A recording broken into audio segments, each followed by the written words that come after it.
Buenas tardes a todos y a todas. Vamos a dar inicio entonces a esta actividad, la cual hemos denominado Diálogos de la Complejidad.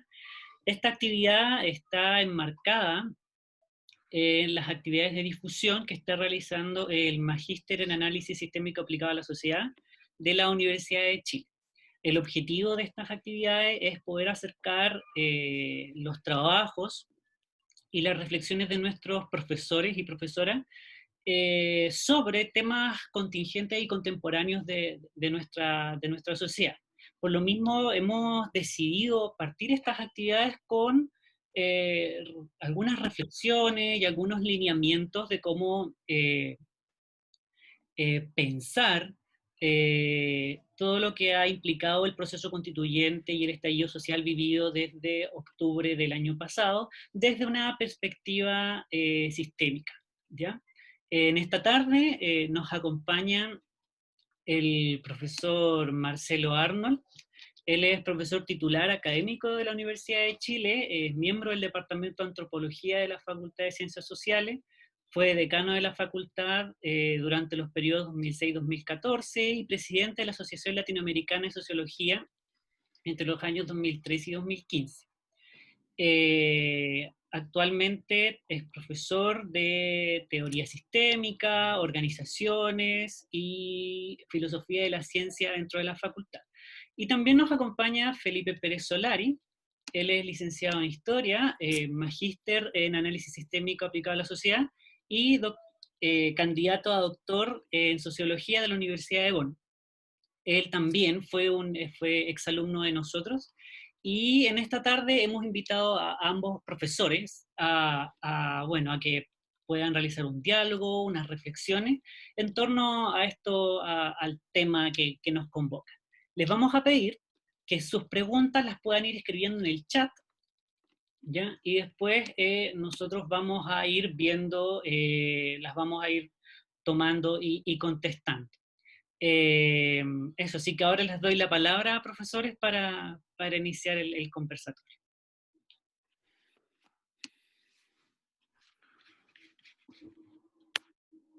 ¿Me escuchan bien? Bueno. Bueno, muchas gracias primero por la invitación. Un gusto, aunque sea de manera virtual, volver a donde uno estudió, donde yo pasé bastantes años, 2 años en el MAS, 2 años más trabajando en la Universidad de Chile, de hecho con el profesor Marcelo Arnold. Así que agradezco tanto la invitación como la oportunidad de reflexionar un poco y lanzar quizás algunas líneas de lo que yo creo ha derrumbado cualquier expectativa cotidiana que se pueda sostener en Chile. Esto lo sostengo porque más allá de que uno piense que el 18 de octubre se pudo predecir o no, el problema es cómo se pueden mantener expectativas normativas, o sea, hacerse una idea de qué va a ocurrir mañana, cómo posicionarse en un mes, en un año, en 5 años, y hasta dónde uno está dispuesto a aprender. Y entre esas dos preguntas, ¿qué se puede mantener o qué uno puede aprender? Uno de los desafíos, primero que como sociología, después como teoría de sistemas se puede plantear lo que se dedica a estas cosas, es dar cuenta más o menos de cómo esto fue posible. Si uno se enfrenta a la pregunta de manera más o menos rigurosa, queda identificar esas condiciones en primera instancia, ir a reconstruirlas, o, en mi caso personal, tomar las que ya andan circulando, las que ya se plantean como no soluciones, pero sí posibles ensayos a comprender ciertas condiciones de posibilidad que no tan solo posibilitaron, valga la redundancia, el 18 de octubre, sino que son procesos de mediano alcance o de largo alcance. Algunos lo identifican desde la dictadura, otros en la transición a la democracia, la llamada transición a la democracia, otros la forma de orientación de las políticas públicas, etc. Pero si uno se enfrenta al desafío de caracterizar ya estas explicaciones, se encuentra habitualmente con dos condiciones de posibilidad. Se las reduce a lo máximo, a una línea, si se podría decir. Dicho de otra manera, si yo le pregunto a alguien, dime en una línea por qué crees que esto se causó, o se provocó, o por dónde se puede comenzar, creo que dos condiciones que circulan ya como posible explicación son dos. Una que se entiende como estructural normativa, ¿ya? Es decir, apela a las estructuras de normas de la sociedad y señala que el problema comienza y termina en que toda modernización, ¿ya? Dejando bien difuso qué significa modernización en un comienzo, pero toda modernización implica un peligro de anomia, es decir, de que las normas ya no generen la cantidad de expectativas normativas que deberían generar y que se sigan, ¿ya? Voy a después entrar, obviamente, en qué estoy entendiendo como estructural normativa, pero yo creo que hay una segunda, ¿ya? Y rescato un concepto del antropólogo inglés Gregory Bateson, ¿ya? Que le llamo esquimogénesis. ¿Qué es la esquimogénesis? Es ciertas expectativas ya que van generando diferencias que no tan solo son de grupos, de colectivos, sino también pueden ser de clases, incluso de naciones, ¿ya? Y entiendo que si por un lado está esto de toda modernización implica un peligro de anomia como condición de explicación, la segunda es una diferenciación de expectativas simétrica, ¿ya? Complementaria o recíproca entre distintos colectivos, ¿ya? Es decir, de choque, etc. Y aquí podemos meter desde lo que es las luchas interseccionales, se podría decir, entre colectivos, ¿ya? Colectivo, raza, opresión de clases, lucha de clases, etc., ¿ya? Y que, ¿cierto?, dentro de todo se van agudizando de alguna manera. Si uno toma esto y dice, bueno, estructural normativa, ¿a qué se refiere? En general yo pienso, por ejemplo, en dos libros, ¿ya? Escuché bastante las entrevistas de los autores, leí uno de los libros completos, pero creo que pues, soy capaz de definir más o menos, sintetizar las propuestas que tienen estos dos autores. Uno es Carlos Peña, ¿ya? El libro se llama Pensar el malestar, y el otro es de Eugenio Tironi, que se llama El desborde. No voy a entrar en los presupuestos teóricos de cada uno de ellos, sino que me voy a ir a las tesis, ¿ya? Un buen libro es capaz de defender tesis, no explicar tanta teoría. ¿Y por qué digo que estos dos trabajos se encuadran en esto de que toda modernización implica un peligro de anomia? Es porque, por ejemplo, Eugenio Tironi ha defendido la tesis sostenidamente desde el año 2011, ¿ya? En un libro que publicó ese año con una portada que sale de Sebastián Piñera y decía ¿por qué no me quieren? Se llama el libro. En el que hay un paso, ¿ya? En las sociedades que logran una modernización capitalista, llamémosle, de manera exitosa, desde valores materiales a postmateriales. Es decir, ya no me interesa comprarme una casa, como el sueño americano ya no me interesa, tener una casa, irme de vacaciones una vez al año y mandar a la universidad a mis hijos, ¿ya? Y jubilarme con un buen sueldo. Eso ya no interesa. Interesan otras cosas, ¿ya? Diferenciarme de la moda, ciertas formas de entender la felicidad, de que ahora ya no es el PIB lo importante, sino el nivel de felicidad de los seres humanos, etc.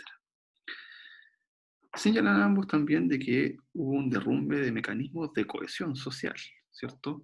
Hablan, por ejemplo, de la Iglesia Católica, de que los casos de pedofilia eh, que se fueron descubriendo a través de los años, no solamente en Chile, sino que a nivel mundial, fueron minando esta idea de que la religión es como un bolsón de normas, ¿ya? Y que si uno cree, va a la iglesia, etc., se apega a este tipo de normas, para ponerlo en simple y llevarlo a una perspectiva un poco más sistémica.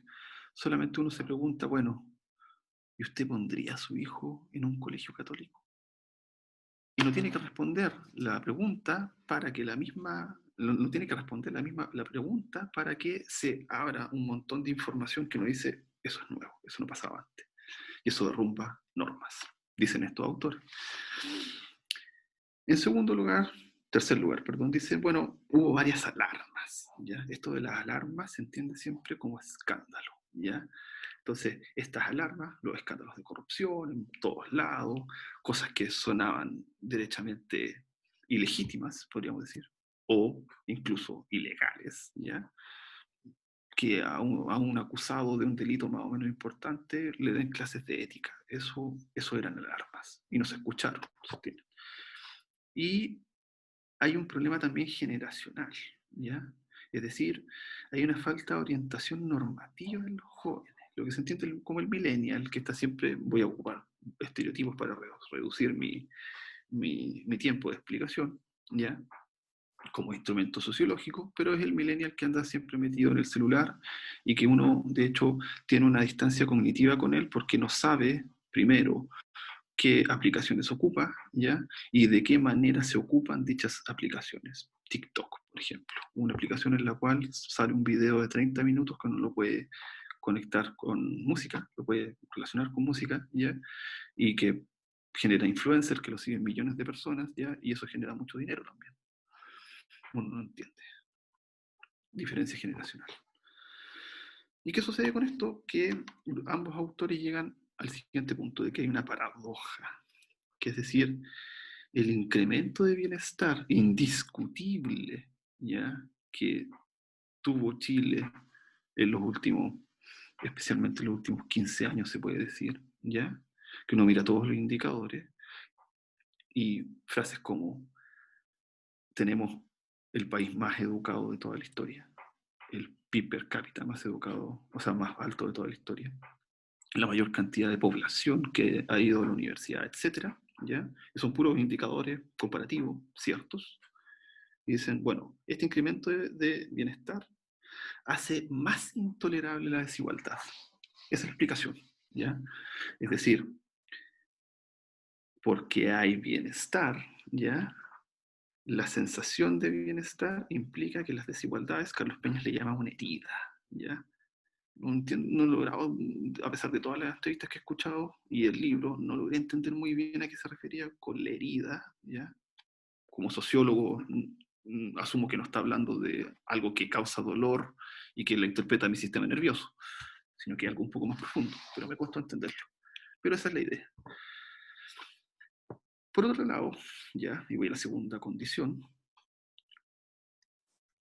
se habla, ¿cierto?, de que esta diferenciación de expectativas simétricas, complementaria o recíproca, ¿ya? ¿A qué me refiero con esto?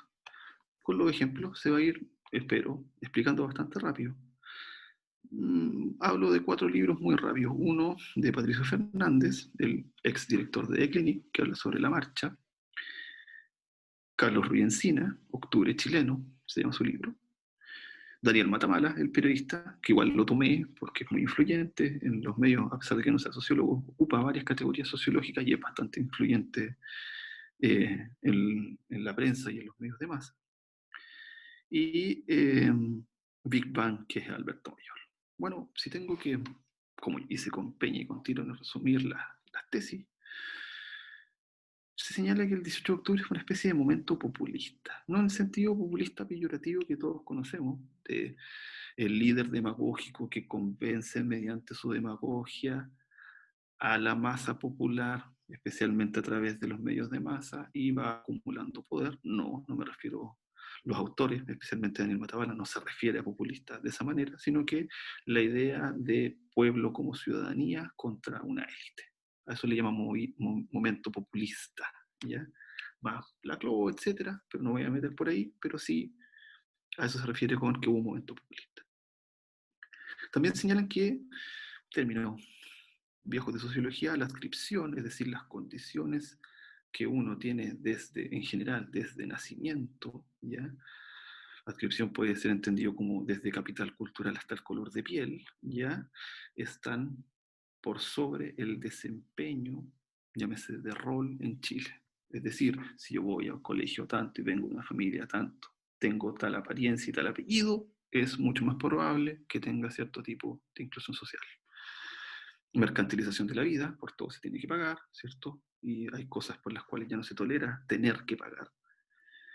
una acumulación de deuda, el 38% de los chilenos, si uno los mira, están endeudados, distintas volúmenes de endeudamiento, pero el problema es que son endeudamientos, por ejemplo, para estudiar, para incluso con tarjetas de crédito que entregan los supermercados, etcétera, un volumen de endeudamiento de ese tipo. Nuevos sujetos políticos, ya uno mira el feminismo, ¿cierto? La diversidad sexual, etcétera. Y una crisis continua a partir del 2011, ya con el movimiento estudiantil, que parece que nunca se va a acabar. Y que no solamente explota en Santiago, ya explota a nivel nacional, pero explota también de manera regionalista, ya explota en Aysén, si se acuerdan ustedes, explotó el 2011 de hecho fue Aysén, y si se acuerdan también hubo otra explosión en Punta Arenas, lo de Freirina, etc. ¿Ya? No es algo que sea como uniforme siempre o solo concentrado en Santiago. Y llegan a la conclusión de que obviamente la élite tiene que repartir la riqueza. Ya no se puede, al final, el problema de esta diferenciación de expectativas simétricas o complementarias, simétricas que son iguales a ambos lados, o complementarias que no se pueden, no, de ninguna manera pueden ser iguales, si se puede decir. Señala que al final esto va a reventar, y ya reventó el 18 de octubre. Y más que seguir, me pasa con estos autores, que más que seguir pensando, ellos cierran el problema y dicen, bueno, ya no se necesita pensar más después del 18 de octubre. Y todo lo que sucedió después, por supuesto. No me refiero al 18 de octubre como día, sino que lo que sucedió después. Ahora lo que hay que hacer es avanzar hacia otras cosas. Y termino con la síntesis de lo que veo como condiciones de posibilidad que uno mira, lo que la gran mayoría de la población se informa, yo también, de tesis que están dando vuelta, y llegamos a lo siguiente, a dos puntos que creo que resumen todo este asunto, que es, en la primera, es que los problemas los causa un modelo imposible de cambiar, ¿ya? Es imposible de cambiar el modelo, tampoco uno entiende muy bien a qué se refieren, en el cual vivimos en Chile, o vive la gente en Chile, estoy ahora en Alemania. Mientras que la segunda tesis es que, dado la suma ya de conflictos, diferenciaciones entre grupos, clases, lo que sea, incluso todas las categorías se empiezan a quebrar, porque uno dice, bueno, ¿y en la élite hay conflicto? Sí, claro que hay conflicto, ¿ya? No es un conflicto tipo pueblo elite, sino que intra-elite, ¿ya? Entonces las categorías, cualquier categoría que uno ponga, el mismo conflicto y el concepto de conflicto lo empieza a subsumir. Y lo que hay que hacer es avanzar hacia un estado de compromiso, ¿ya? El concepto se puede aclarar bastante rápido hasta lo que se entendía en Chile antes del golpe de Estado, es decir, un Estado que vaya prestando servicios, ¿ya? En un compromiso social en el cual la exclusión vaya regulándose de alguna manera, o quizás aminorándose más que regulándose mediante el Estado, o derechamente plantearse la posibilidad de generar un estado de bienestar. Si uno abandona el camino de poner otras condiciones de posibilidad, claramente tengo las mías, las podemos discutir en las preguntas, ¿ya? Uno puede preguntarse en qué ambas explicaciones que en primera instancia parecen contrapuestas coinciden, ¿ya? Para seguir el análisis y la caracterización. Es decir, no ir a competir, a decir estructura normativa o esquimogénesis están equivocadas, ¿ya? De hecho, yo creo que están correctas en varias cosas, no en todas, pero en varias cosas. Sino que preguntarse, bueno, ¿y en qué se sustentan para construir estas condiciones de posibilidad? Y hay algo que en Chile se insiste con con bastante, de manera casi cotidiana, ¿ya? Es que uno escucha dos palabras. Escucha un modelo, ¿ya? De que la sociedad, hay un modelo en Chile, un modelo de sociedad, ¿ya? Y que uno pregunta, bueno, a ver, explícame qué modelos de sociedad existen y la categoría se agota rápidamente, ¿ya? Porque uno, si te ponen por el otro lado socialismo, no voy a decir, a ver, me estás hablando de socialismo real tipo Corea del Norte o tipo, no sé, Cuba o socialismo tipo Venezuela. No hay muchos países, la verdad. Entonces, ¿a qué te refieres con modelo? Y por el otro lado, el concepto de neoliberalismo.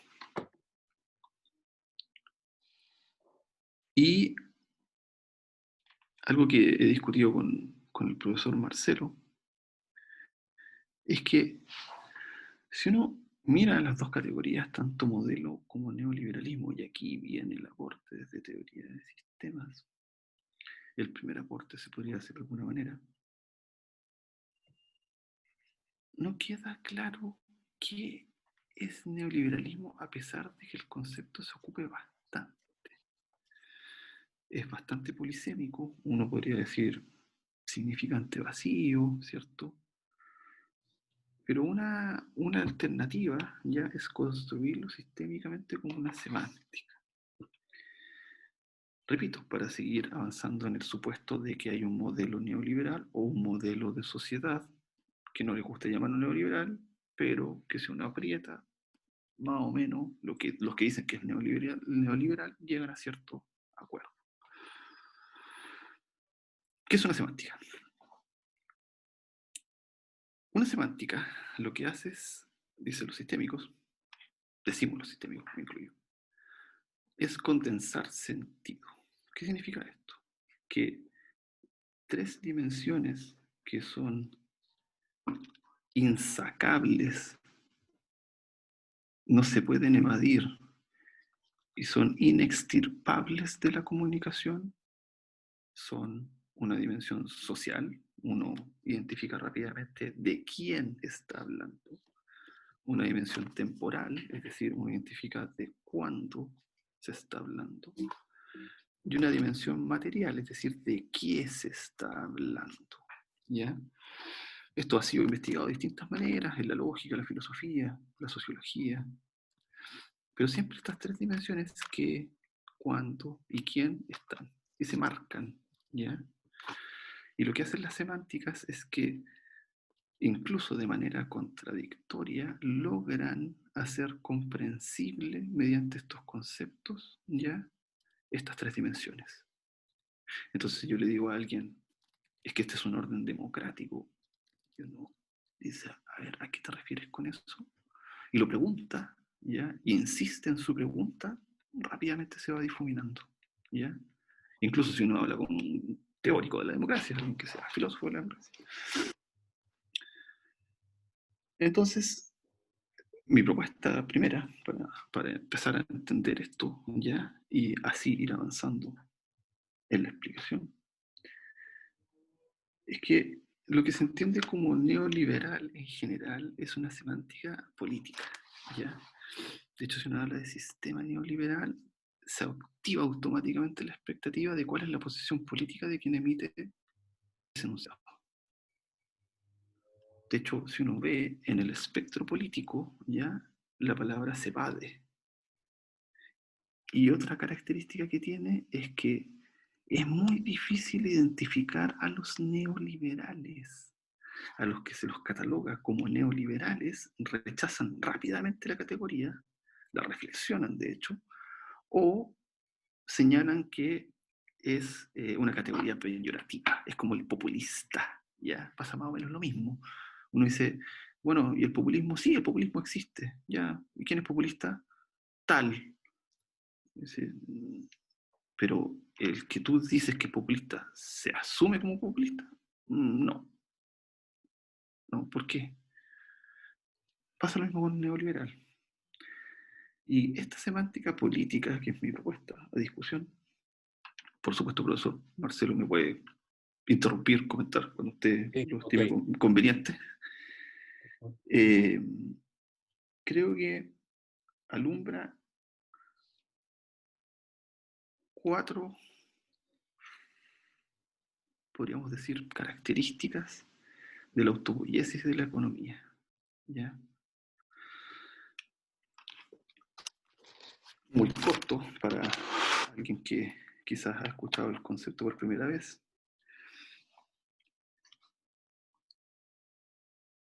Un sistema es autopoiético cuando logra reproducir desde sus propios elementos, ¿ya?, una producción de más elementos en la medida en que se generan estructuras que se organizan bajo esas mismas condiciones, separándose el sistema de un entorno, ¿ya?, y siendo capaz de procesar complejidad, es decir, que los elementos ya no se conecten todos al mismo tiempo, ¿ya?, sino que vayan conectándose en ciertas temporalidades que la misma complejidad del sistema necesita.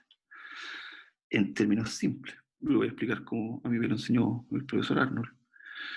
Si uno habla de un problema político, uno identifica que es autopoiético en la medida en que se construye políticamente y las siguientes estructuras de decisión vuelven a ser políticas. Termino la explicación con un ejemplo. Los sistemas autopoiéticos son capaces de producir cosas absurdas para la vida cotidiana, que solo se explican cuando uno entiende la misma autopoiesis del sistema.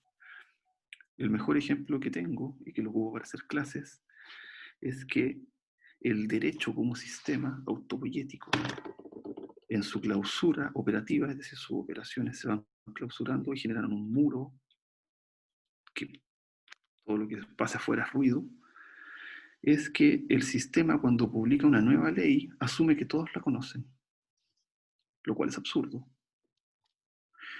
Y el sistema, cuando señala que esa ley está publicada en un lugar que no lee nadie, que es el diario oficial, ¿ya?, asume que todos la conocen. Y la explicación más correcta y verdadera de todas es que si me llegan a...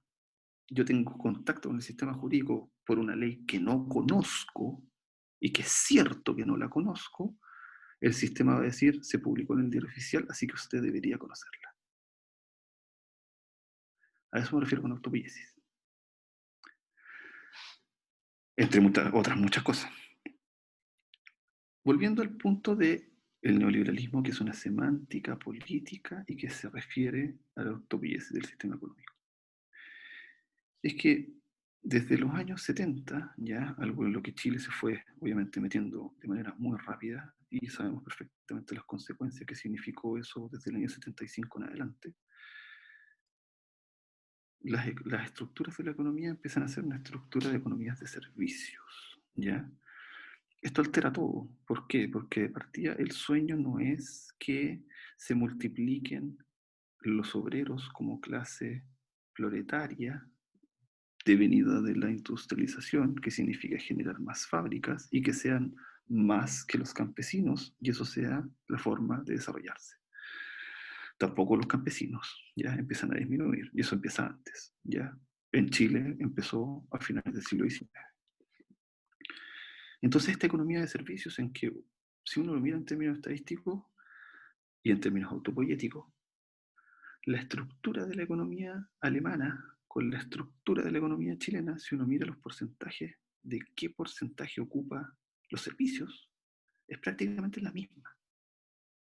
También es la misma en Argentina. No estoy diciendo que Argentina, Chile y Alemania sean lo mismo, no, de ninguna manera, sino que la estructura de la economía es similar, ¿ya? La organización de esas estructuras, por supuesto, que es distinta. Alemania es un país mucho más industrializado, lo que ustedes quieran. En segundo, es que la ciencia económica ya logra ser teoría de la reflexión del sistema económico. Es decir, muy simple, la economía como ciencia logra tomar para sí la observación del desempeño ya de la función de la economía. ¿Cuál es la función de la economía? Em, Satisfacer necesidades. Entonces, si yo me pregunto cómo la economía desempeña la función de satisfacer necesidades, le pregunto a la ciencia económica, no a la sociología, no a la antropología, no al derecho, no a los políticos. ¿Ya? Esto en las preguntas lo puedo explicar más largo, pero quiero resumirlo a eso. Y un ejemplo que a mí me sorprendió para hablar de esto de la ciencia económica como teoría de la reflexión. Eh, si bien en términos de historia de la ciencia, la teoría de juegos es bastante nueva, ¿ya? De los años, se empieza a desarrollar bastante en los años 60, más que nada.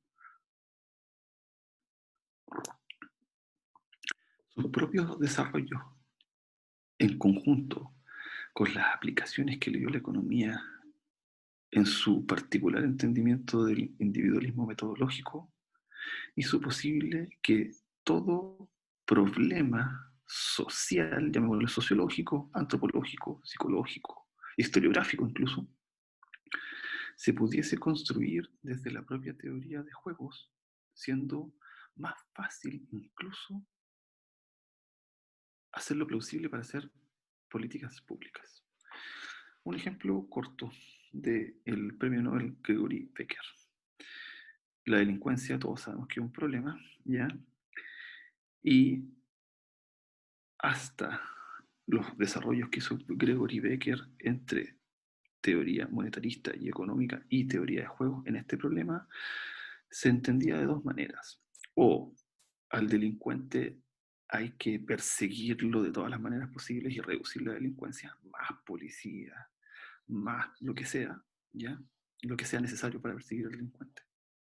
O el delincuente es producido por las condiciones sociales en las cuales vive.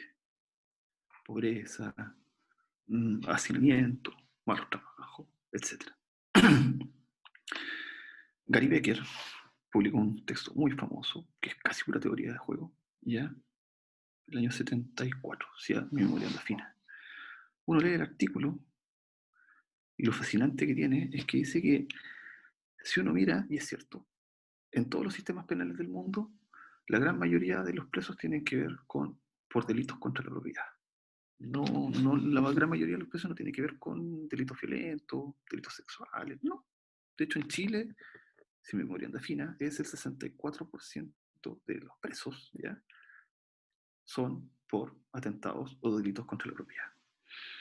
Él señaló lo siguiente, dijo, lo que hay que entender de los delincuentes es que ellos son competidores, también metiendo al delito de cuello corbata. Y hay que pensar a los delincuentes que son posibles ya y probables de descubrir y ver cuánto se gasta en policía para llevar eso a cabo, cuánto se gasta en juzgados, ¿ya? Y cómo es posible en una idea de cola, ¿cierto? Acá están todos los delitos que se cometen, los delitos observables, ¿ya? Los delitos perseguibles, ¿ya? ¿Cuánto tengo que gastar para...? Porque obviamente por eso existe Carabineros y Policía de Investigaciones, ¿cierto? Policía de Investigaciones investiga después de que se comete el delito para pillar al tipo o la tipa que lo cometió. Y jueces, y cárceles, obviamente. Y así empezó a pensar cuál era la manera más efectiva de conseguir el fin, ¿ya? Atrapar al delincuente o disuadirlo, ¿ya? Pero pensando toda la estructura sistémica, ¿ya? Que se veía envuelta para lograr este fin. También publicó un texto sobre interacciones, y si uno mira la obra de Gary Becker, ¿ya? Se encuentra con cosas que trató Erving Goffman, Talcott Parsons, etc. Pero Gary Becker no iba a publicar a revistas de sociología, sino que publicaba en revistas de economía. Y ahí uno empieza a ver nuevamente la autopsia del sistema. En las revistas de economía, los economistas leen algo, ya, este tipo de teoría de juego, aplicación de la teoría de juego, que le resuelve el problema de no necesitar sociología. de ninguna manera. Y mi último punto, para terminar con el neoliberalismo, o lo que se entiende como el neoliberalismo, o lo que busca interpretar el neoliberalismo, mirando desde la política, con una semántica de la política, hacia la estructura de la economía, es el Estado frente a lo que es una economía de servicios.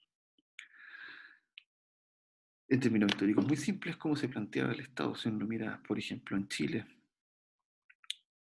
desde 1932 en adelante, era la idea del Estado empresario, ¿ya?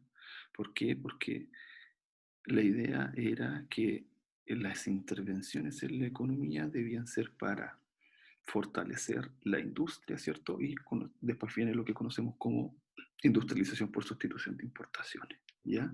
Es decir, cómo separa lo que voy a desconstruir, obviamente, el concepto después de teoría de sistemas, pero lo que entendemos como Estado frente a la economía es con esa perspectiva, ¿ya?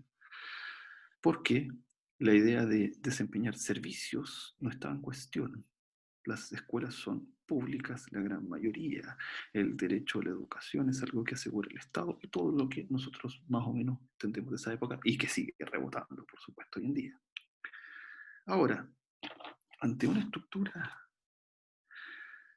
que es de servicios, la gracia que tiene esto, muy simple, es que se puede entender todo como un servicio. Se puede construir de manera universalista en términos económicos. Y aquí empiezan a cambiar varias estructuras, especialmente el sistema económico, o sea, perdón, político. Los profesores dejan de ser empleados públicos, ¿ya? Es decir, para la ley en primera instancia, si uno pregunta qué es un carabinero, es un empleado público, ¿ya? Y que era un profesor, era un empleado público.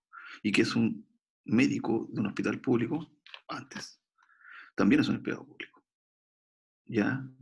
Los tres, sí, los tres. Los tres roles, en los tres sistemas, sí, los tres. Hoy en día, no. Es decir, el aseguramiento de un servicio por parte del sistema político empezó a entenderse en esta economía de servicios, ya que, repito, hoy en día es más del 60% en la gran mayoría de los países. Se tienen que ir a África para ver tendencias que son más con economías agrícolas, pero si lo miran como sociedad mundial, es así. El Estado ya no es un proveedor de servicios, ¿ya? Sino que un pagador de servicios. Y que se empiezan a resolver varios problemas. Ya podemos entrar de nuevo en las preguntas sobre eso. Si uno pone atención a qué se intenta decir cuando se dice neoliberalismo, en general busca describir de manera difusa estos tres procesos que yo considero, en parte, describen la autopoiesis de la economía. Acentúan las consecuencias negativas que tiene cualquier tipo, por supuesto, de autopoiesis de cualquier sistema, ¿ya? Pero si uno empieza a entender también a qué se refieren con modelo, son estas tres cosas. Vuelvo 5 o 10 pasos atrás. Uno puede entender el problema entonces solo con respecto a derrumbe de normas por modernización. Tendría que dar varias explicaciones, por ejemplo, de por qué modernizaciones parecidas están en problemas parecidos o no. O si Chile es tan especial y tan increíble y tan único caso en el planeta y la sociedad mundial de que solo pasan este tipo de cosas ahí.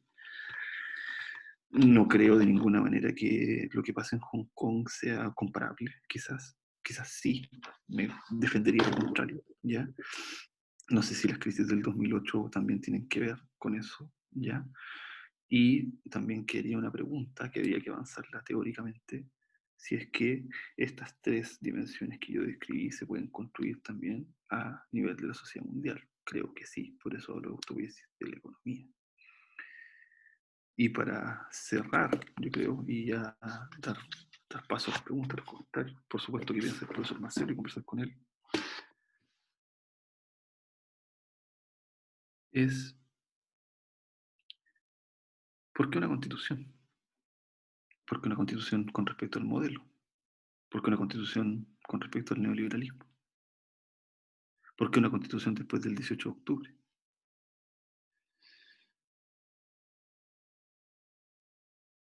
Hay algo que,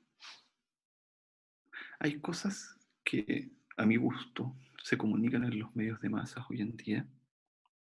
Voy a bypasear la discusión de describir cómo funcionan los medios de masa hoy en día en Chile. Están absolutamente acelerados, acelerados. La contingencia se los come. No, no tienen una distancia temporal para nada. Y más encima de lo único que se comunica todo el día sobre política. Son dos señales importantes a tener en consideración. Es que se actualizó de manera muy rápida algo que andaba dando vueltas por lo menos desde el año 2010.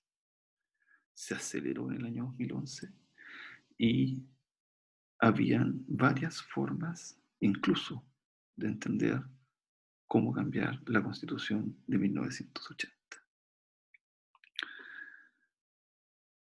Si alguien ha seguido a Fernando Atria, efectivamente lo que se hizo con la ley 20.200, ¿ya? Que es la que autorizó los plebiscitos que van a venir ahora, el 25 de octubre, en los mecanismos en los cuales esto se ha pensado estructuralmente, no los detalles.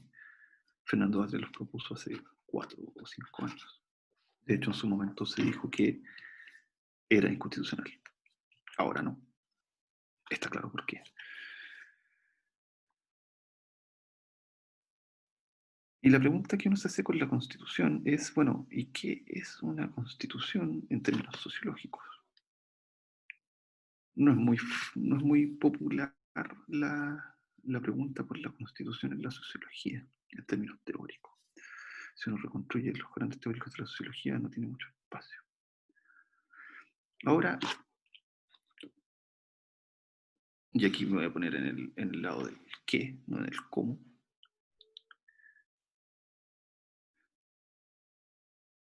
Si uno piensa lo que hace una constitución, lo que significa establecer una nueva constitución, se tiene que enfrentar primero a que la constitución resuelve el problema del poder en dos sistemas que no son iguales y que están diferenciados. Premisas, el derecho y la política. Y que la reconstrucción de las normas contrafácticas que orientan al derecho, ¿ya? Es decir, a mí me pueden caer muy mal la gente que ocupa polera amarilla, y me van a seguir cayendo mal, pero no por eso es ilegal, por eso las expectativas del derecho son contra los hechos. A pesar de que se mate todos los días, el derecho sigue señalando que va a castigar a quien mate. Si uno reconstruye la cadena de expectativas del derecho, siempre rebota contra la Constitución. ¿Ya?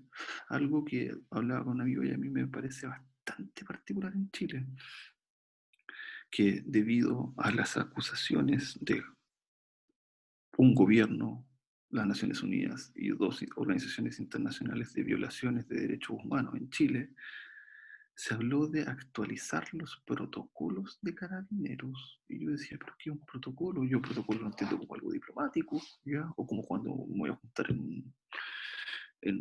a comer, el protocolo para, o ciertas formas de desarrollar decisiones, no algo que tiene que ver con la policía, ya, de hecho, con una estructura militar y una policía militar para hacer algo, más encima con un funcionario público atado a la ley. Estos son normas jurídicas, no son protocolos. ¿Y por qué? Vuelvo a la Constitución. Si uno empieza a reconstruir el poder y quién autoriza esa norma, cómo sucede, cómo se concatena, va a llegar a la Constitución por un lado, y por el otro lado, ya, si esa expectativa se rompe, por ejemplo, que el protocolo dice A y se hace C, se pueda reclamar eso y que el derecho responda por el otro lado y que tenga las competencias constitucionales para hacerlo. Es decir, resuelve el problema de cómo el derecho ocupa poder y cómo la política ocupa poder. Y en esta pregunta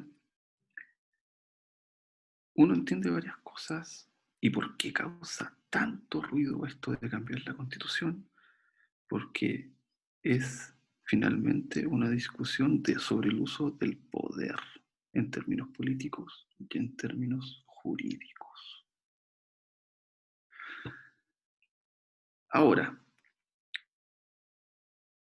es claro que si uno centra el problema por el uso del poder, ¿ya?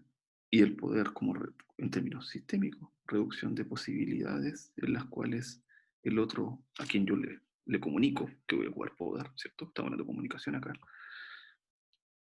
Le comunico que voy a jugar poder, ¿ya?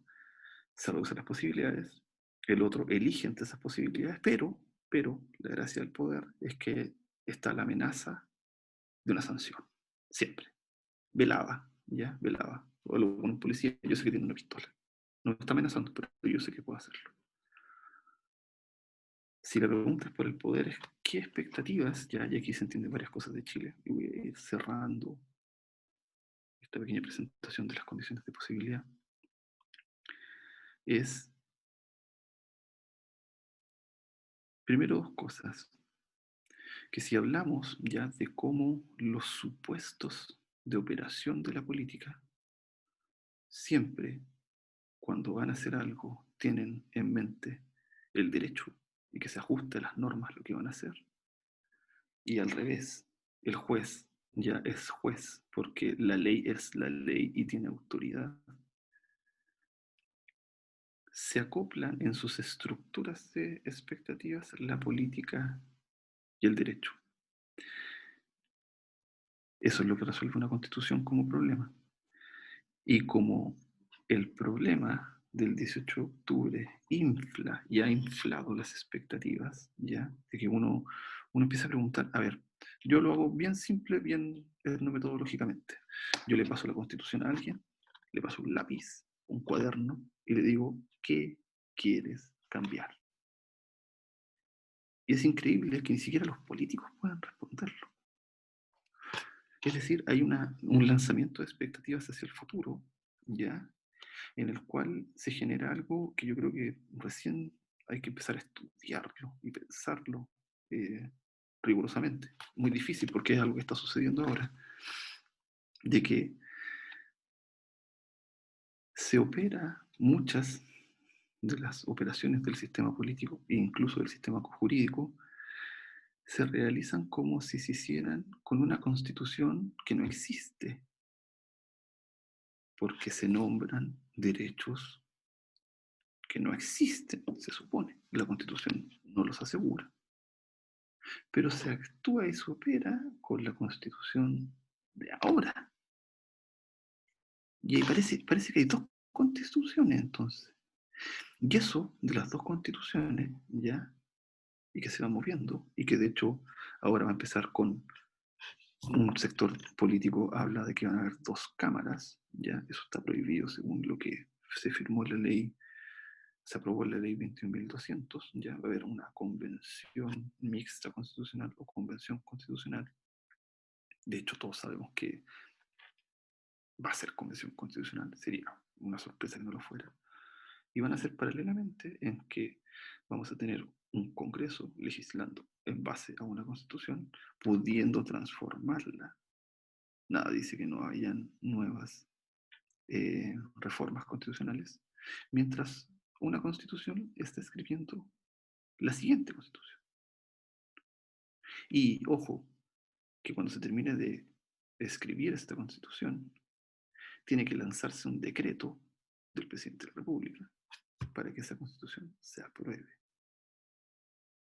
Es pura inestabilidad. Termino con mi último comentario. ¿Por qué también es pura inestabilidad? Porque, y es lo que creo que necesitamos más que nada ahora, ya, es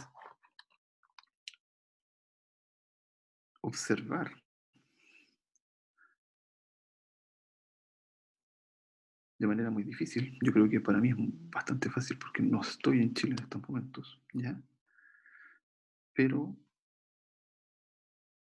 tomar la posición de construir los problemas de una manera, defiendo, de una manera científica, ¿ya? Y no pensando en que se podrán cambiar las normas que se quebraron o restituir las normas que se quebraron por una modernización exitosa. Pongo mi crítica. Yo le preguntaría a Carlos Peña, bueno, ¿y usted qué norma quiere recuperar si es que los jóvenes están desorientados normativamente? ¿Las antiguas? ¿En serio? ¿Te quiere volver pre-18 de octubre? Primero me tendría que explicar qué normas. Lo mismo le preguntaría a Eugenio Tironi. Y por otro lado, ya preguntaría también si se quiere avanzar hacia la idea de un estado de compromiso, pero ¿cómo? ¿En base a qué economía? ¿Y qué es lo que se está entendiendo por estado de bienestar? Teniendo mis propias posiciones con respecto a los problemas, por supuesto. Profesor. Ok, muy interesante. Bueno, yo voy a comentar un poco lo que ha señalado de una manera bastante interesante Felipe Pérez, desde Alemania, ¿ya? Bueno, aprovecho de saludar a todos mis amigos y amigas que están aquí, ya que algunos estoy viendo sus caras, ¿no? Caras de confinamiento y de enclaustramiento. ¿Ya? Algunos un poquito más macizos, otros más delgados, ¿no? Y así estamos todos, ¿eh? Y más chascones también, como es mi caso. Bien, súper interesante las observaciones, que las conversamos mucho con Felipe, que los comparto plenamente, y que yo me gustaría enmarcarlas en la idea de que estamos escuchando un procesamiento de un sinnúmero de observaciones de segundo orden. Es decir, Felipe, a través de lo que nos ha señalado, ¿no? Está reciclando, por llamarlo, reelaborando la observación de un proceso complejo, que es el cual estamos viviendo y que podríamos señalarlo que tiene un punto de partida, ¿ya? Sin embargo, y esto es un tema que también lo hemos conversado con Felipe, las observaciones de segundo orden tienen una suerte de limitación cuando se trata de enfrentarlas con una teoría. Y sobre ese punto voy a complementar lo que señala Felipe, haciendo un envoltorio de lo que él está señalando a un nivel más global. Lo primero que me gustaría a mí recalcar y subrayar, que ya fue dicho, de que estamos aparentemente, estamos ante un proceso que tiene una característica local y que la vivimos localmente, pero que si levantamos el foco y hacemos una mirada más completa, nos vamos a dar cuenta que estamos en presencia de un proceso que más bien tiene características globales. Y por lo tanto, muchas de las respuestas teóricas y las aproximaciones teóricas a nuestro problema local tienen que ver con una teoría que no es local, sino que es una teoría que da cuenta del funcionamiento y de la complejidad de la sociedad. Y sobre ese punto, y ahora entro una cosa que yo creo que les va a interesar a algunos de ustedes, ¿ya? Y esto lo recuperé hace un minuto escuchando a nuestro conferencista. Y lo voy a decir lentamente porque es interesante lo que hay detrás. Creo yo, ¿eh? Creo yo. Por el año 1857, aquí hay varios historiadores, ¿eh? Por el año 1857, alguien escribió lo siguiente, comillas, y del mismo modo que no podemos juzgar a un individuo por lo que él piensa de sí mismo, no podemos, ¿ya?, en el mismo sentido, juzgar tampoco estas épocas, que este autor llama épocas de revolución, por su conciencia. Es decir, por lo que la semántica, la cultura y la opinión que hay en el momento presenta como una explicación, sino que el problema, por el contrario, añade este autor, ¿ya?, es que hay que explicarse esa conciencia de alguna manera. Le sacamos la máscara, ¿no?, al autor, 1857, y lo vamos a entender cómo él propone explicarse esta conciencia. Pues bien, por las contradicciones de la vida material y por el conflicto existente entre las fuerzas productivas y sociales y relaciones de producción. Como ustedes se darán cuenta, me estoy refiriendo a Carlos Marx, Introducción General a la Crítica de la Economía Política, 1857. ¿Qué nos dice este caballero barbón? Nos dice, sí, efectivamente, hay una interpretación, y hay una interpretación de la interpretación sobre un determinado fenómeno, en este caso un fenómeno revolucionario, como el nuestro también, ¿no? Un fenómeno revolucionario. Pero no está en esa explicación y en esa interpretación la interpretación y la explicación científica que se espera de ella. Y lo que se espera de esa interpretación científica es, en el caso del autor, volcarnos a las relaciones económicas que están presentes en esa sociedad en crisis. Bueno, lo que yo acabo de decir me causa mucha importancia, me vibra mucho porque replico la pregunta en otro sentido. No puede la teoría de sistémica y los sistémicos solamente recoger las diferentes interpretaciones y opiniones que hay sobre los sucesos que nos preocupan, sino que lo que debemos hacer es lo que Felipe hizo ante nosotros. Debemos recoger y apropiar esas interpretaciones, pero interpretarlas sistémicamente.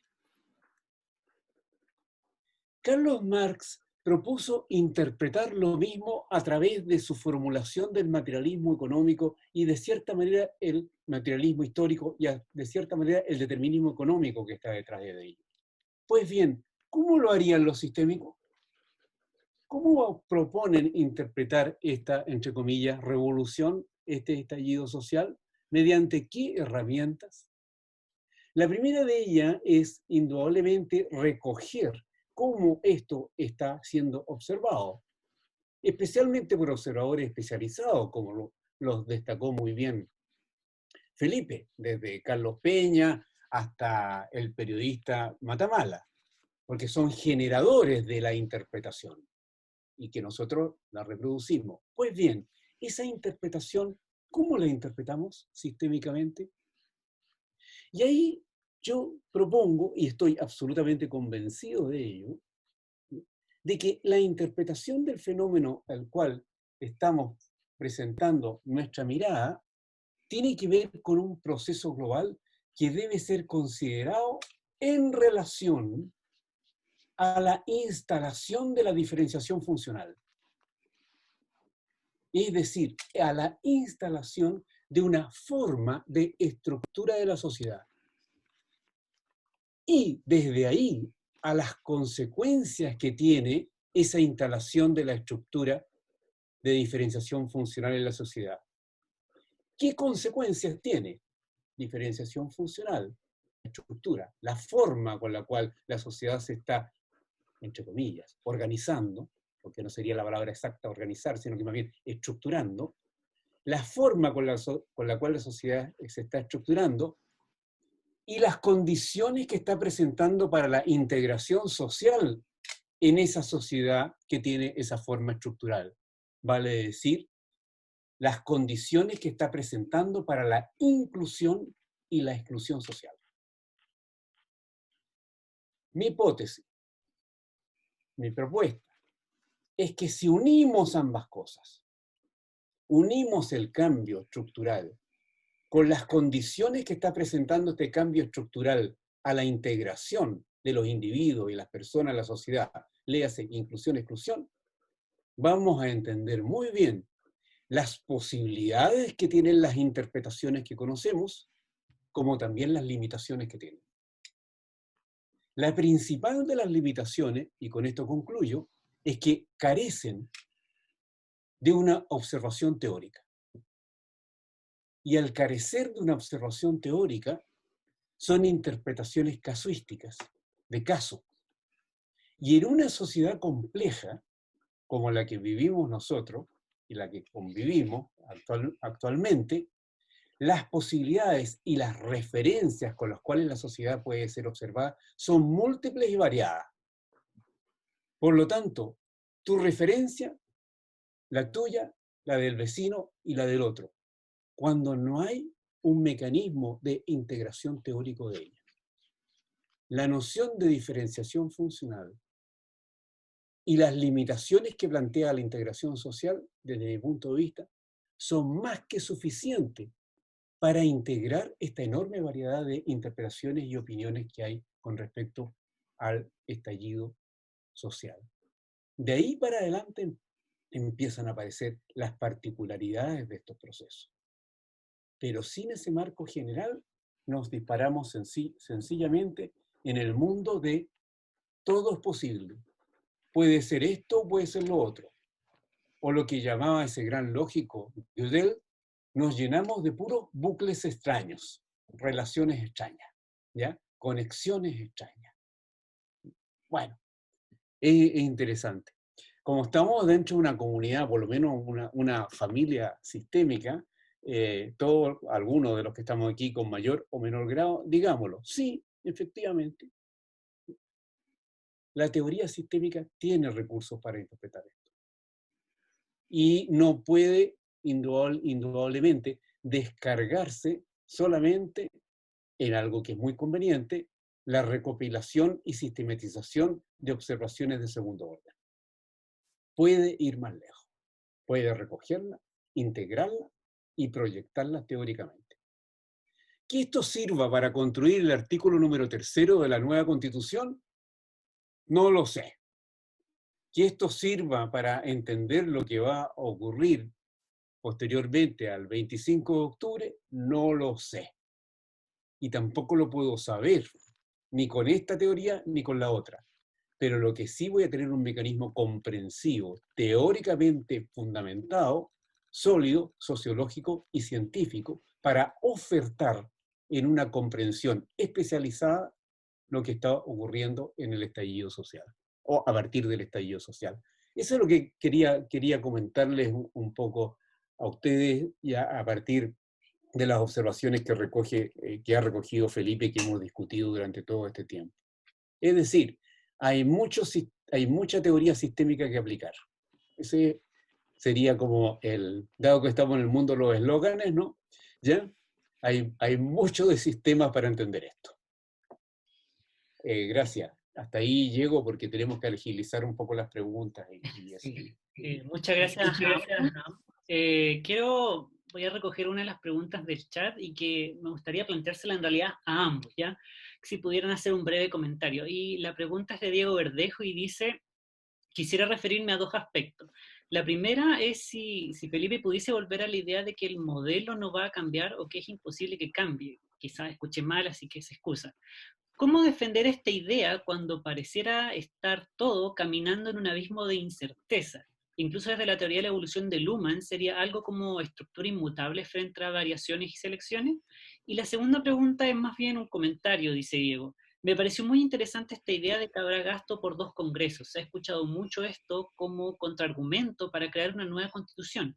Pareciera que efectivamente hay una idea de que si se empieza a hacer un nuevo documento, constituyente, el Congreso actual se va de vacaciones. En otras palabras, rechazar para reformar no tiene sentido. ¿Por qué no aprobar y reformar? Y celebra el espacio de discusión. Me gustaría plantearles a ambos esas ideas y ver sus opiniones. Felipe o profesor. Felipe.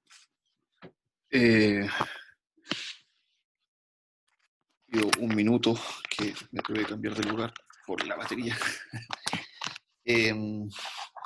A ver, sobre imposible que cambie, yo no estoy diciendo, yo no de ninguna manera sostengo eso. De hecho, la teoría, o sea, Si hay algo que uno siempre intenta machacar con la teoría de sistemas, es que el mundo es contingente y por eso las estructuras sociales son estructuras de expectativas. Ya se puede derrumbar, salgo, se cambió la constitución, no pasó el bus, etc. Pero como tomando las palabras del profesor Marcelo, entre los aprontes teóricos nos entendemos como funcionalistas estructurales, entendemos que los problemas que autogeneran los sistemas de manera contingente tienen también soluciones contingentes. Así que eso de que imposible que cambie, asumiendo esos presupuestos epistemológicos, es medio difícil. A lo que me refería es cómo sintetizar ya el límite de entender que siempre el problema de la modernización ya es de normas y de lealtad, apego, seguimiento. Podría ocupar otros verbos a esas normas. Y sobre lo segundo, ya me gustaría saber qué escucha el profesor Marcelo, especialmente en términos organizacionales, es que no me refiero al eslogan político, ¿ya? De hecho, pido 15 segundos, ni siquiera uno puede decir derecha y izquierda ahora con respecto a lo que se viene. Renovación Nacional está por el apruebo, una gran parte. De hecho, argumentan en base a eso, así que no es tan fácil, ¿ya? También el argumento de los dos congresos no representa a toda la derecha. Sería injusto decirlo. Pero no me refiero a eso, me refiero a estructuralmente pensar el problema como un sistema, ¿ya? Que de hecho, si yo voy a hacer una nueva constitución, entendiendo que la constitución resuelve el problema del poder y permite que se diferencie derecho y política, ¿ya? Si digo que voy a hacer una nueva, es como un contrato, ¿ya? Sí, por eso siempre se ocupa la idea de entender esto como si fuera un contrato. Se le llama contrato social, ¿cierto? Uno después empieza a preguntar, bueno, ¿y este contrato quién lo firma? Etcétera. Mucha filosofía de la ilustración se hacía esas preguntas, medias teológicas muchas veces.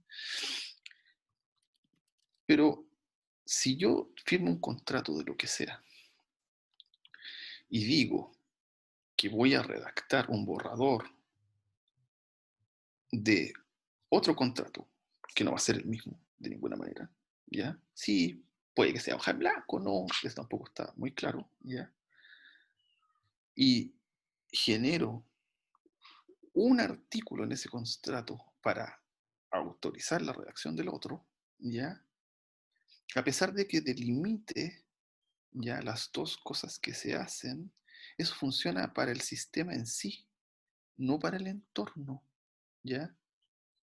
Por ejemplo, imagínense la situación en la cual un sector político rescata un proyecto de ley que tenga que ver con un derecho fundamental, estoy hablando en términos sociológicos, y que de los constituyentes de ese sector político, en una discusión particular, conecten los medios de masa con la discusión del mismo proyecto. Y simultáneamente se discuta en el Congreso y en la Convención lo mismo de manera diferenciada, con funciones diferenciadas. Otro caso, que también es posible, de hecho ya se dio, en la Constitución de 1925 hubo una asamblea chica constitucional paralela a la que estaba funcionando. No estaba autorizada por ley, ¿ya?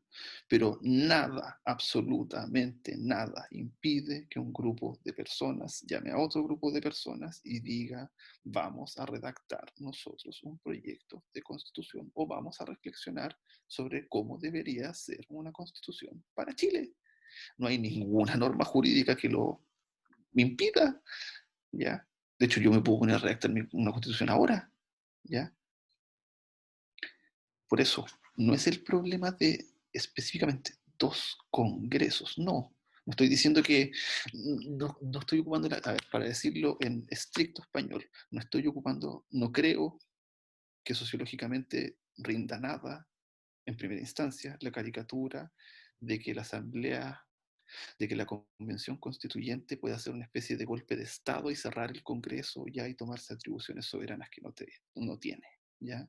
Sociológicamente, sí, se podría construir, pero a lo que me refería yo ya es las posibilidades que abre y los problemas que se tienen que ir resolviendo y las expectativas que abre eso también.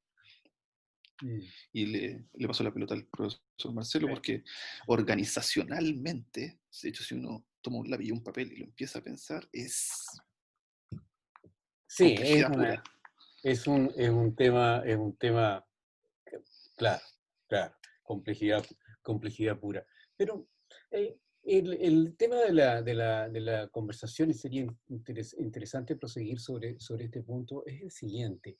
Si las mega condiciones que han originado este proceso de cambio revolucionario, de efervescencia, de disrupción, de estallido, como cualquier manera lo llamemos, pero más o menos lo sentimos más o menos un poco de esa manera, si las condiciones tienen que ver con el efecto que tiene en la integración social un cambio en la estructura de la sociedad, que es la diferenciación funcional, siguiendo mi propia hipótesis, quiero ser coherente, ¿no?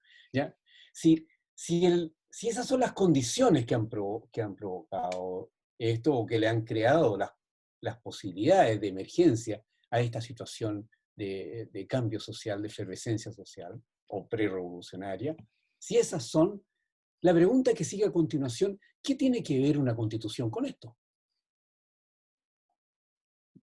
¿Qué tiene que ver con eso, en tanto que la Constitución, ya, con suerte, se va a acercar a proponer normas vinculantes o a regular normas vinculantes? Es decir, pareciera ser que frente al problema visto de la manera con la cual yo estoy señalando, indudablemente que eso no es, bajo ningún punto de vista, una solución. El problema es global.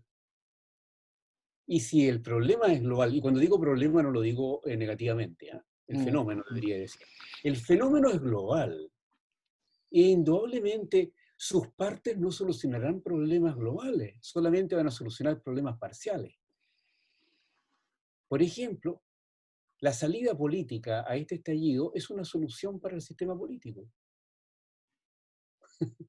¿Ya? Es muy difícil pensar de otra manera. Ahora, ¿qué quiero decir yo con todo esto? Uno, primero, ¿ya? Tener más tranquilidad.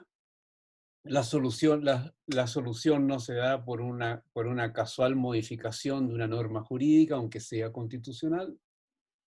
Segundo, que esto es un proceso de mucho más largo alcance, que es impredecible en sus consecuencias, pero que sí podemos observar la mejor manera para sobrellevar, y eso sí que lo podemos hacer y proponer, la mejor manera para sobrellevar este vuelo, un vuelo en turbulencia.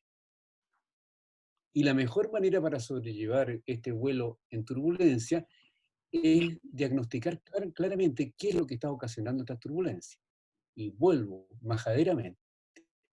Hay una forma de construcción de la sociedad que origina problemas. Y esa forma de construcción de la sociedad que origina problemas crea un nivel de complejidad en lo cual, como la pandemia, convivimos con esos problemas o avisoramos una forma de construcción de la organización de la sociedad distinta. Si hay algo de eso en el escenario o no. Indudablemente sobre eso último me voy a abstener totalmente en esta ocasión, ¿ya? Porque prefiero hablar sobre hechos nomás, sobre situaciones. Lo que observo es diferenciación y conflictos de integración social, de inclusión-exclusión. Y lo que observo también es que la forma de solucionar, de abordarlo, es Eso es una forma que hay que tener ojo, que es una forma parcial y bastante limitada. No por ello no haya que hacerla, por cierto, ¿no? La política está en la sociedad finalmente. No por ello no haya que insistir en aquello, retrotraerse, pero hay que tener claro que se trata de un problema, de un abordaje parcial a un problema mucho más global. Todo el mundo sabe que después que tengamos una constitución, ¿ya?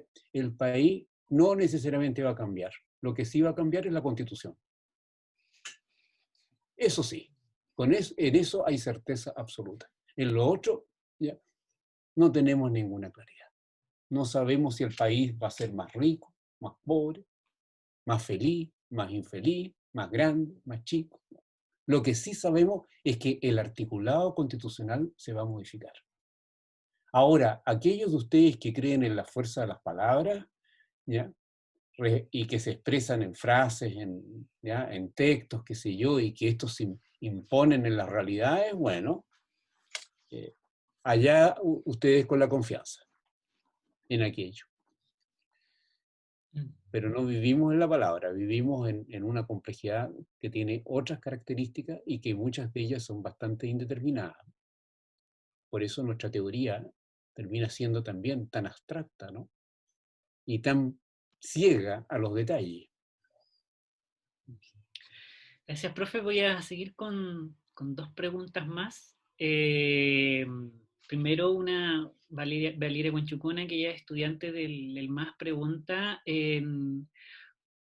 sus opiniones con respecto a la postura de Vilke y su fundamento de las intervenciones no instructivas en los sistemas sociales, ¿ya? Pensando en todo lo que, ¿no es cierto?, en lo que implica el proceso constituyente y el estallido social.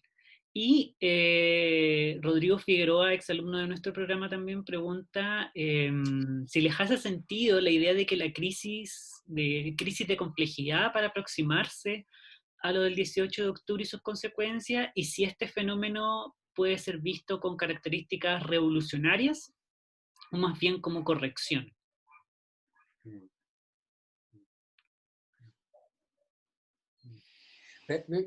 Quisiera abordar lo último bien breve porque mientras Felipe está estructurando el fraseo. Yo creo que hoy día me voy a colocar coherente, ¿no? En algunas, más coherente, en alguna de las dimensiones sistémicas diferenciadas va a ocurrir una revolución. De hecho, ya está ocurriendo. ¿Ya? En otras, no. En otras van a ser reformas. ¿Ya? No, la sociedad es múltiple, tiene múltiples contexturas, múltiples dimensiones, múltiples sistemas. ¿Ya? Probablemente va a ocurrir una revolución en lo que respecta a la consideración del género en la estructura jurídica y política del país. Y ya de hecho ya ocurrió, ¿eh? Entre paréntesis, ¿ya? Con la paridad, por ejemplo. Eso es un cambio revolucionario, por si acaso. ¿Ya? No todas las revoluciones transpiran en sudor y en sangre, ¿no? Por si acaso, sino que son cambios estructurales en código que han permanecido durante largo tiempo y ahí hay una revolución clarísima. ¿Ya? Seguramente van a haber otras. Y en otras van a haber reformas. Pareciera que la comprensión de reforma o revolución tampoco tiene el ancho para la sociedad funcionalmente diferenciada. Digamos, que se pueda cubrir un cambio como totalmente revolucionario o totalmente reformista. Revolucionario en algunos ámbitos, reformista en otros. A lo mejor podemos cuantificar cuánto es revolucionario y cuánto es reformista en las diferencias que hay en la sociedad. Yo hago mi apuesta que es más reformista, pero no lo sé. Salvo que ustedes quieran botar todos sus celulares, ¿no? Y dejar de tomar Coca-Cola y no ir a los moles y la revolución tendría mucho más rápida. ¿Ya? Podría ser también, quién sabe. Bueno, Felipe. También tomo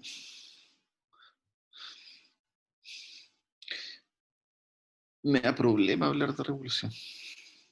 Lo digo, lo digo porque no sé qué se puede ver con eso. Pensándolo en una sociedad funcionalmente diferenciada. Eh, Voy a la oferta que tengo. Revolución cultural tipo mayo del 68, tipo Sí. 2011, claramente, indiscutiblemente. Indiscutiblemente. ¿Qué significa eso? Que va a haber un ajuste de expectativas bastante importante, que ya lo están yendo, ya están sucediendo como usted dijo. De hecho, sumaría lo de la paridad los pueblos indígenas, el conflicto en la Araucanía que es muy latente, latente hace muchos años, de hecho. Yo creo que lo que sucede en la Araucanía explica muchísimas cosas de lo que sucede a nivel nacional, especialmente el actuar de Carabineros, por ejemplo, en varias cosas. Ahora, revolución como la Revolución Francesa, como la rusa, no, Es no que no hay creo que que haya, no hay que olvidarse ahí, Felipe, de que te estás refiriendo a condiciones de construcción de sociedades estratificadas. cierto, Cuando te estás refiriendo a la Revolución Francesa, a la Revolución bolchevique, ¿ya? Te estás remitiendo a ciertas condiciones de estructura de la sociedad que no son las actuales. cierto. De hecho pasa también con la Revolución China, toda la razón, Exactamente. toda la razón. Mm. Y si me preguntan eso, los historiadores tipo Charles Tilly dicen un violento cambio de dos condiciones, propiedad y poder político de élites, dudo, dudo. De partida, como bien lo describe Raymond Aron en un análisis de la sociología y la revolución del 48, Claro. que agradezco al profesor Marcelo haberme mandado, un libro que recomiendo bastante leerlo, especialmente el final, cómo vio Tocqueville, Comte y Marx en la revolución del 48. Los tres estaban de acuerdo en que el campesinado francés no tenía un líder y no tenía partido. Lo que ha sucedido el 18 de octubre en adelante, los cambios que han habido, uno que a mí me sorprendió, me tomó por sorpresa, me dejó confuso, de que se hablara de la primera línea y no de los encapuchados, ¿ya? Hasta donde yo sé, no hay líder político, no hay partido. Y el sistema político se ha cerrado rápidamente a esa posibilidad. Por lo tanto, creo que, y intuyo que el profesor se refiere a eso, sí va a haber una revolución tipo mayo del 68, tipo 2011, ¿ya? En el cual lo que llamamos revoluciones culturales, es decir, entender ciertas formas de estructuración de expectativas van a cambiar. Y eso se va a hacer patente ahora en la Constitución, actualizando, por ejemplo, el tema de la paridad del género. Y vamos a empezar a ver mucha diversidad que no se ha visto, pero cuando se tiene que discutir en la Constitución se va a ver que expresa la misma diferenciación funcional actualmente. Por ejemplo, discutir, un ejemplo muy corto, discutir para pasar a lo de Vilke, discutir el derecho a la libre expresión ya no se refiere solamente a asegurar la libertad de prensa, se habla también de derechos digitales. Incluso teóricos de la comunicación hablan de un derecho a la comunicación que debe meterse, y de hecho ya está en algunas constituciones, no tantas, pero está en algunas constituciones. Se va a hablar de la diversidad sexual, se va a hablar de los pueblos indígenas, incluso creo que va a haber algo también bastante como mirarlo desde la diferenciación funcional, plantea hartos desafíos, una constitución plurinacional, en la cual se reconozcan ciudadanías distintas. Sobre la intervención, tengo que mostrar mis cartas. No soy partidario del concepto de intervención, ¿ya?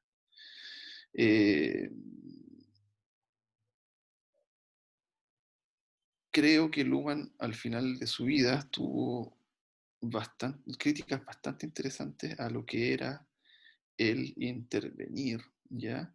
Y las consecuencias de la intervención y hasta dónde. Por ejemplo, desde el sistema político, ¿ya?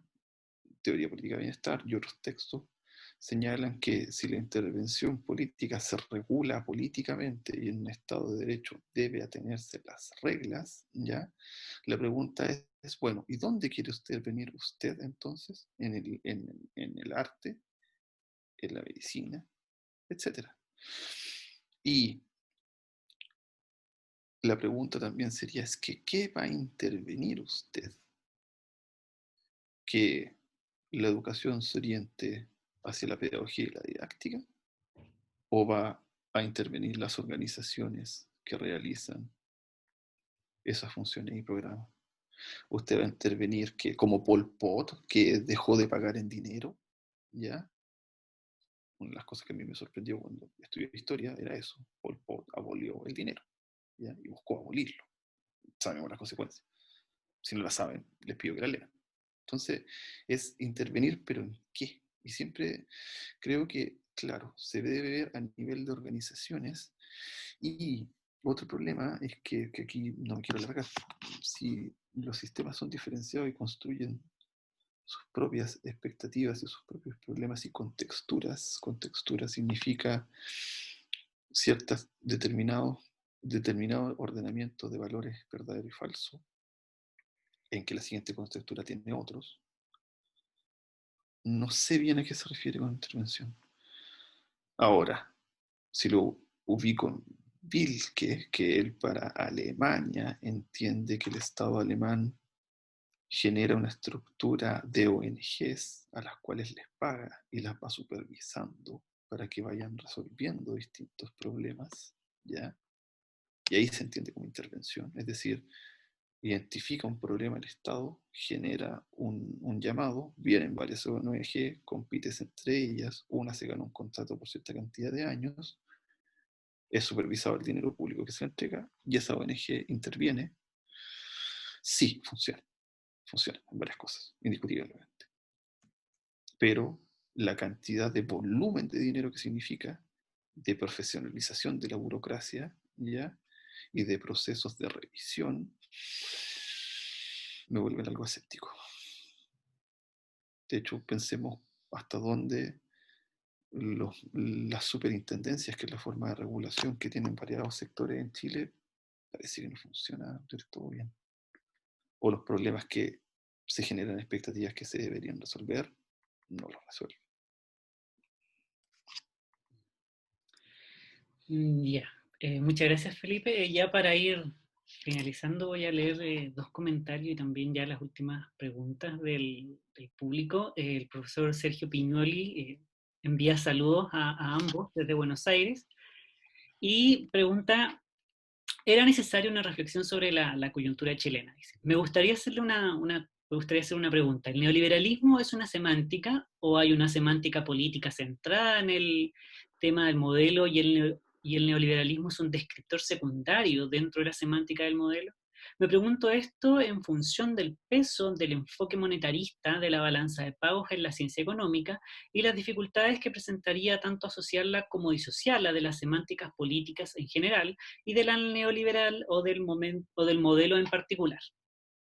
Y una pregunta de uno de nuestros estudiantes es ¿cómo podemos interpretar la violencia desde la perspectiva sistémica? Si es ruido del ambiente, es comunicación o acción de algún tipo en las organizaciones. Son dos preguntas.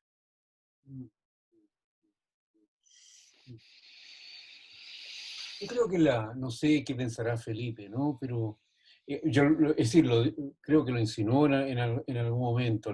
El concepto de la noción popular de neoliberalismo, al menos la que yo vislumbro y escucho y, y leo sobre todo, me da la impresión, me hace acordar los calcetines de payaso, es decir, algo que se le mete cualquier contenido. Y dicho en términos más serios, más formales, ya es un significante vacío. Por lo tanto, es un tema más bien político, ¿ya? Es un recurso que tiene la sociedad insatisfecha para concentrar de cierta manera una variedad bastante grande de insatisfacciones en un denominador común, un elemento de cambio. Y en ese sentido, la noción del neoliberalismo ocupa o tiene, perdón, no ocupa, tiene una función muy importante, porque concentra la atención de una diversidad en torno a algo frente al cual nadie necesariamente necesita preguntarse qué quiere decir exactamente eso, ¿ya? Y eso es una, digámoslo así, no lo veamos como algo negativo, sino que es algo tremendamente interesante. No lo quiero señalar y quiero guardar mucho las proporciones, pero la noción de patria tiene también un poco esas características, ¿ya? Y muchas otras, ¿ya? Que permiten una convergencia de intereses en torno a algo. En castellano sistémico, ¿ya? Es un mecanismo semántico de reducción de complejidad tremendamente efectivo, ¿ya? Esa es como mi opinión. Quienes utilizan más estratégicamente este significante vacío son, sin duda, quienes disputan el poder. Por eso lo señalo que más bien su alero es el sistema político, propiamente tal, más que el económico, ¿ya? Esa es como mi opinión al respecto de lo que señala Sergio. En Argentina debe ser lo mismo, entre paréntesis, ¿ya? Y en general en el mundo, ¿no? Por si acaso, creo yo, pero eso no lo sé tampoco. No sé qué piensa Felipe al respecto. Si la semántica política centrada en el modelo Mm, o el neoliberalismo un descriptor secundario dentro de la semántica del modelo. Creo que, por lo menos en Chile, son sinónimos. ¿Por qué? Lo que se definía como neoliberalismo, si uno busca un sinónimo o un equivalente funcional, me gustaría utilizar el concepto más técnico, es decir, algo que reconstruye ya el problema, un problema en el sentido negativo, sino que algo que activa expectativas, ¿ya? Como problema es que en estos momentos puedo tener hambre y necesito alimentarme o pagar con dinero algo que quiero, ese mismo pan quizás.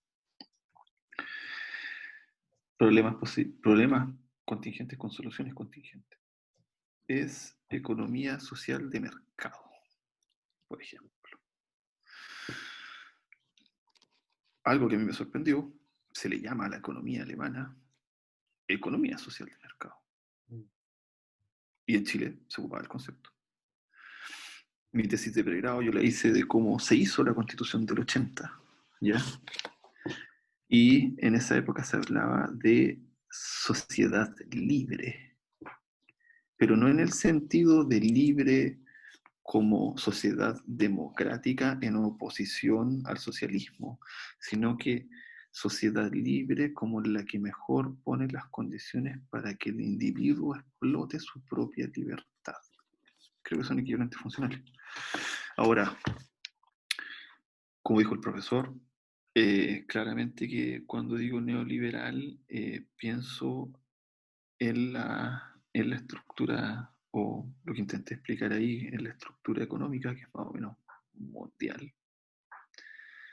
Pero no lo pienso como una descripción artística de esa diferenciación de la economía, tampoco científica. De hecho, si uno busca, uno hace el esfuerzo y agarra Google Scholar y pone neoliberalismo. Yo lo he hecho en español, en alemán y en inglés, que son los idiomas que leo. No encuentro mucha literatura.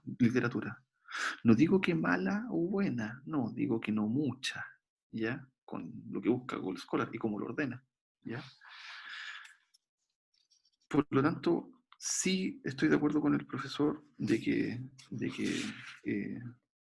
es un significante vacío, es un calcetín de payaso, y que es un equivalente de patria, nación, democracia, y varias varios significantes vacíos que van explicando y reduciendo ya las descripciones de las operaciones de los sistemas funcionales especialmente, ya, y las hacen comprensibles de manera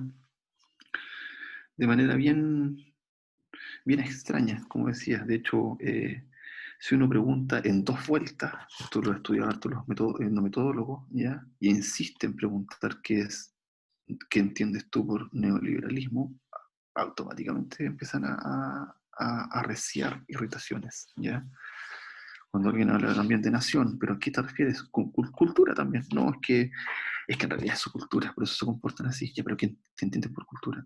También. Y si preguntas y empiezas a repetir la pregunta, ya rápidamente se agota. Se agotan las posibilidades, incluso en la ciencia. Y la segunda era con respecto a la violencia.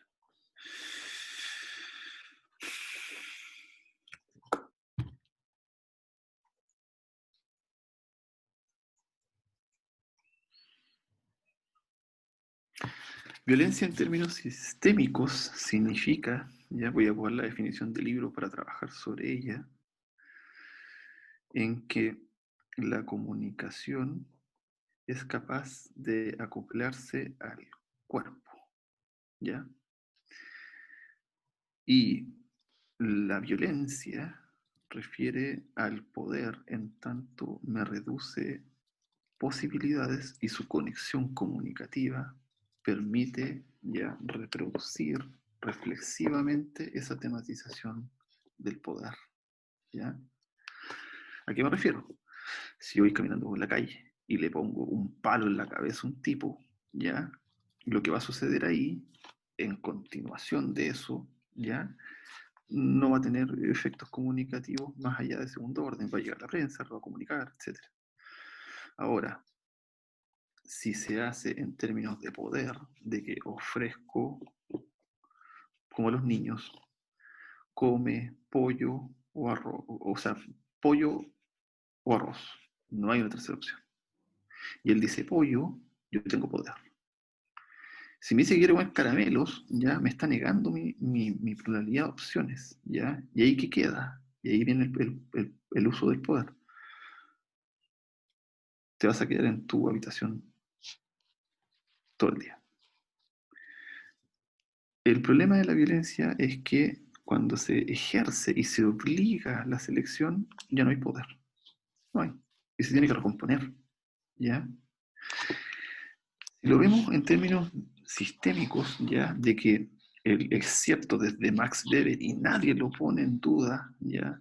De que lo que entendemos como acoplamiento entre derecho y política toma para sí el monopolio de eso y prohíbe, ¿ya? Que se ocupe la violencia.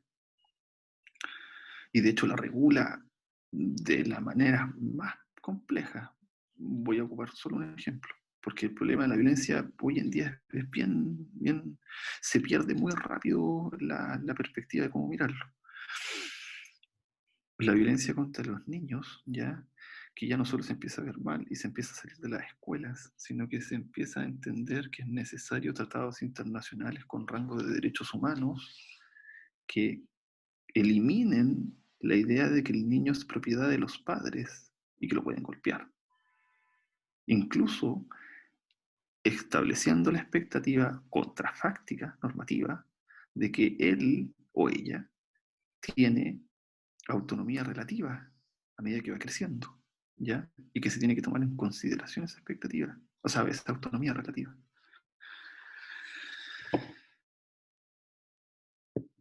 El problema de la violencia, obviamente, que en el contexto de lo que estamos hablando refiere a las violaciones de derechos humanos.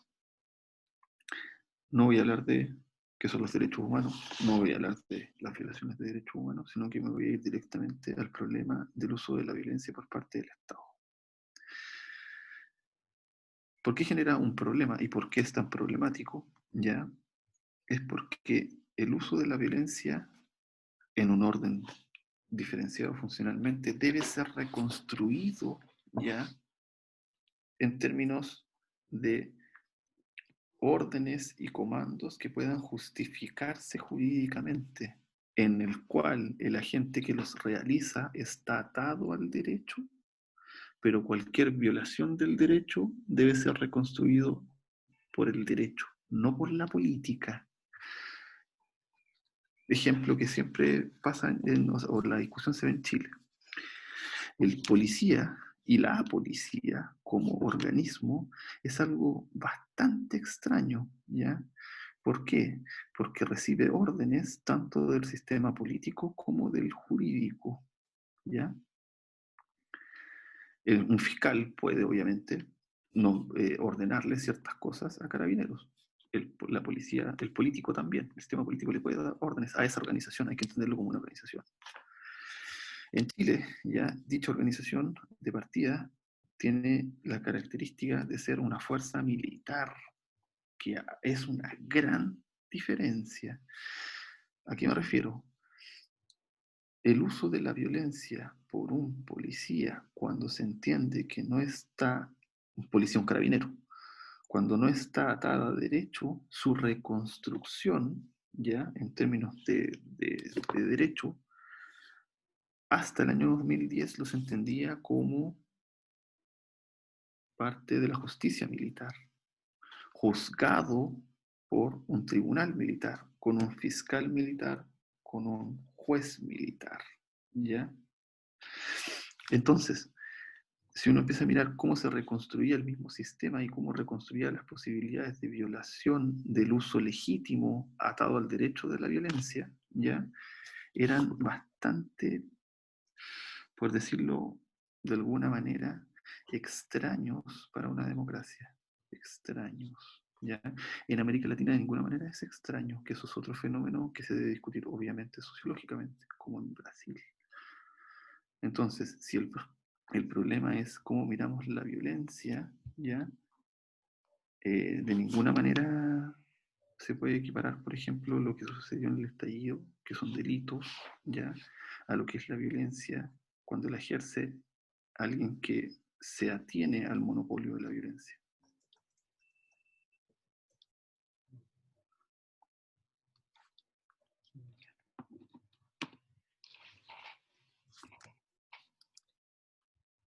¿Felipe? Sí. Ah, ya, ya no, se había No, escuchado. ese era sí, la discusión, no sé si tiene algo que agregar el profesor, pero el concepto de violencia yo creo que es bien complicado, porque hoy en día, tomando las palabras del profesor, por ejemplo, en Chile, cuando se habla de inclusión y exclusión y se intentan describir exclusiones, especialmente o inclusiones que se consideran intolerables, ¿ya? Se habla de que son violentas, ¿ya? Y me llama la atención porque no se dice que sean ilegítimas, no se dice que sean malas, no se dice que sean inmorales, no se dice que sean intolerables, se dice que son violentas, ¿ya? Mm. Entonces, si no precisamos el concepto de violencia en términos sociológicos y definimos específicamente de qué es lo que estamos hablando, ya empezamos a hablar de que cualquier exclusión social que sea intolerable, ya puede significar también que sea violencia y se nos difumina, ya. Mm. Tener muchas deudas no es de ninguna manera ilegal, que el policía no se atenga ya en un procedimiento al uso legítimo que la utiliza el derecho de la violencia, ya es completamente distinto. Mm. Mm. Yo creo que una definición más rápida, pero absolutamente provisional, es que en la violencia está la utilización del cuerpo como una forma de comunicación de poder. ¿Ya? Porque si no entramos en otra, llamémoslo así, en otro significante vacío, que es hablar de violencia en todo lugar. ¿M? Y la violencia como forma de comunicación que tiene que ver con el poder es, de acuerdo a la sociedad funcionalmente diferenciada, bajo esa referencia, puede ser vista como una forma de comunicación premoderna. lo cual no significa que no esté presente en la sociedad actual, ¿no? Pero sí una forma de comunicación premoderna, y por lo tanto la sociedad tiene muchas dificultades con ella, tanto para usarla, tanto para limitarla, tanto para reprimirla, tanto para legitimarla. De ahí que la semántica de la violencia, salvo en matices muy específicos, nunca termina siendo defendida, sino que más bien justificable nomás, en el mejor de los casos, ¿ya? Pero nunca defendida. En cambio, la sociedad premoderna, ¿ya?, incluida las segmentarias, es una forma de comunicación absolutamente normalizada. Me explico, ¿no? Bueno, aquí hay dos historiadores, por lo menos a mis ojos, ¿no? Es una forma normalizada, no hay discusión sobre ese tema. En cambio, en la sociedad compleja actual sí hay una enorme discusión, porque es una comunicación difícil en la sociedad compleja. Yo creo que debe ser interesante avanzar sobre ese tema, ¿ya? Salvo que metamos a la noción de violencia en el casillero de los significantes vacíos, y ahí indudablemente que la posibilidad de investigación, de interpretación, es muy baja, aunque sí es muy alta la de comunicación pública, eso sí, ¿ya? Como violencia simbólica, por ejemplo. O violencia simbólica, claro, claro, sirve para hacer una convergencia de un montón de cosas totalmente diferentes, ¿ya? Y permite, por ejemplo, la comprensión. Tú dijiste muy bien la palabra, ¿ya? Es decir, la utilización de estos significantes vacíos facilita la comprensión, mucho. Comprender no significa entender el contenido de algo, sino que No. sencillamente la comunicabilidad, ¿no? Sí, que siga comunicando. Imagina estar definiendo cada uno de nuestros conceptos, ¿no? Bueno, eso es para la sala de clase, ¿no? Para el curso de sociología. eh, Bueno, el, Felipe. Ok. solo, sí, solo agregar de que, dejar la pregunta, de que es un tema viejo. La violencia acaba con el poder y la reconstrucción comunicativa del poder, ya, como dijo el profesor Marcelo, es difícil después de la violencia.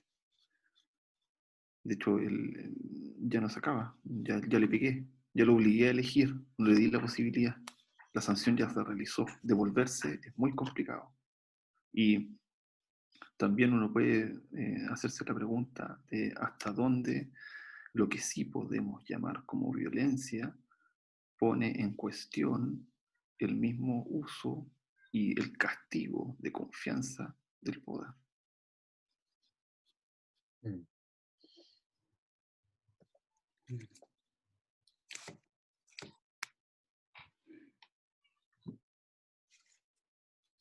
Bueno,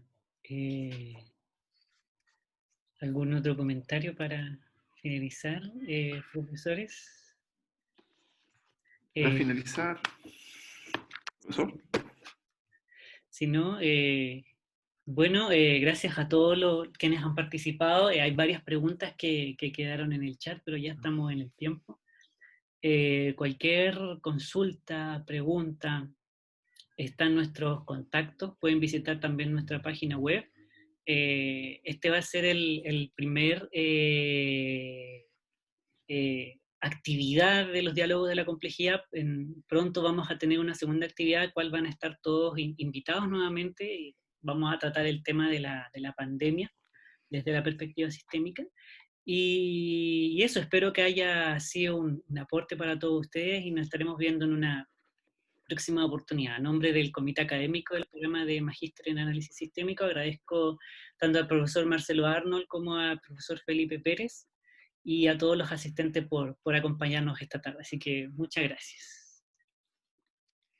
Gracias a todos. Gracias.